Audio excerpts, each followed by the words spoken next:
বোমা বিস্ফোরণে মৃত্যু হয়েছে কথার। নিজের মৃত্যু দৃশ্য দেখে কেঁদে ফেললেন সুস্মিতা। কি বলছেন ধারাবাহিকের নতুন চমক নিয়ে সাহেব আর সুস্মিতা? আপনাদের সবাইকে স্বাগত সিনে গসিপে। কথা ধারাবাহিকে বিস্ফোরণে মারা গিয়েছেন কথা, আর তার মৃত্যুর খবর পেতেই হাউ হাউ করে কেঁদেছে অভি ওরফে সাহেব। সেদিন সত্যিকারই কেঁদেছিলেন অভিনেতা সাহেব ভট্টাচার্য। যোগাযোগ করা হয় জনপ্রিয় সংবাদ মাধ্যমের তরফ থেকে কথা ধারাবাহিকের নায়ক নায়িকার সঙ্গে। অভিনেতা সাহেব ভট্টাচার্যের গলা ভাঙা। তিনি জানান, সত্যিকারের কেঁদেছি, সত্যিকারের চিৎকার করেছে, ওই জন্যই তো গলা ধরে গেছে। সাহেবের কান্না দেখে সেদিন নাকি সেটের উপস্থিত বাকিরাও কেঁদে ফেলেছিলেন, বাদ পড়েননি সুস্মিতাও। তিনি জানিয়েছেন, নিজের মৃত্যু দৃশ্য দেখতে কি যে খারাপ লাগে, আমিও কেঁদে ফেলেছি। খানিক থেমে আবার সুস্মিতা বলেন, বাস্তবে কিন্তু সুস্মিতা মরেনি, বহাল তবিয়তে বেঁচে রয়েছে। বন্ধুরা, ধারাবাহিকে কথার মৃত্যু হয়ে গিয়েছে, তার বদলে আসছে নতুন চরিত্র বুলি।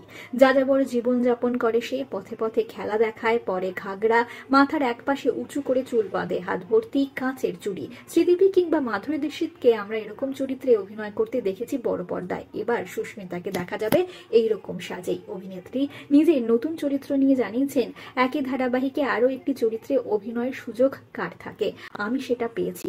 তার উপর বড় পর্দার নায়িকাদের মতো সাজ, আমার খুব ভালো লাগছে। ইতিমধ্যেই নতুন চরিত্রে অভিনয় করা শুরু করে দিয়েছেন সুস্মিতা। সুস্মিতাকে থামিয়ে সাহেব জানিয়েছেন, তার চরিত্রেও এসেছে বদল। অভিনেতা সাহেব বলেন, আমার অভিনীত চরিত্রেও বদল ঘটেছে।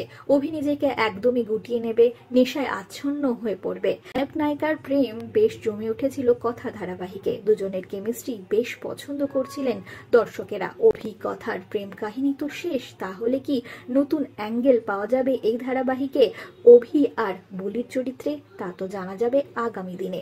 তবে এই পরিবর্তন নিয়ে ইতিবাচক ধারাবাহিকের নায়ক নায়িকা সুস্মিতা সাহেব জানিয়েছেন, দর্শক আমাদের ফেলে দিতে পারবে না, এই বিশ্বাস আমাদের আছে। এখন দেখার আগের মতনই ওরা আমাদের ভালোবাসবে কিনা। আমরা হলাম সিনে গসিপ। জুড়ে থাকুন আমাদের সঙ্গে, সাবস্ক্রাইব করুন আমাদের এই ইউটিউব চ্যানেলটি।